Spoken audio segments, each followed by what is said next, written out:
I think it's kind of like the toilet paper thing. Everybody is scrambling to get them, as soon as they can.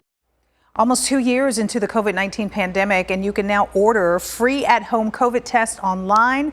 The federal government rolling out this website this week as folks line up in these long lines at the library in surprise. But as we've learned with these massive online rollouts, they're not always perfect. Yep.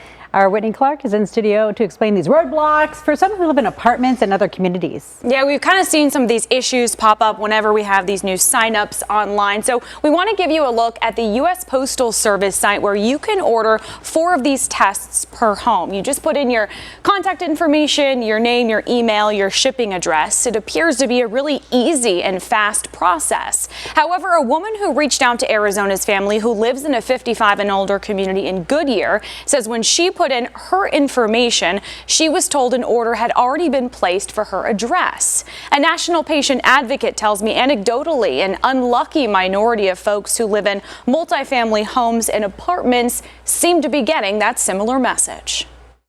Amid the holidays, a surge in Omicron cases and those COVID tests became a hot commodity flying off of shelves. I feel that there's people in my community that are compromised, immune compromised, and we need those tests.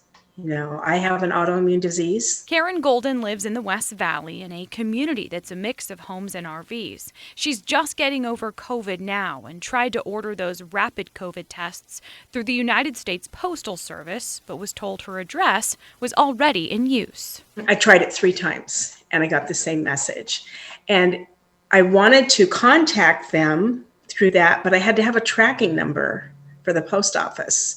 So there really was no phone number or any way to communicate with them. Arizona's family asking USPS for answers. In a statement, a spokesperson says difficulties are coming up in a very limited number of cases, usually with addresses that are not registered as multi-unit buildings. While we don't know exactly how widespread this is, USPS says it's happening with a small percentage of orders. The White House saying Tuesday the site was in the initial beta phase ahead of the official launch.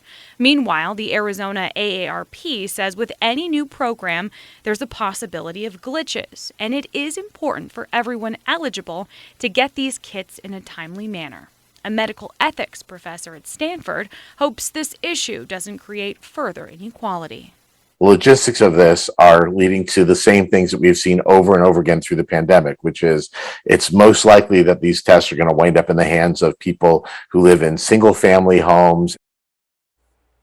So if you have some of these issues like Karen, this is actually the website that USPS sent me where you can file a request for help, or you can contact the help desk at 1-800-ASK-USPS. We do have a link with all of this information up right now on our website, azfamily.com. And if we learn anything more that might be helpful for you, we'll post it right away. Jamie?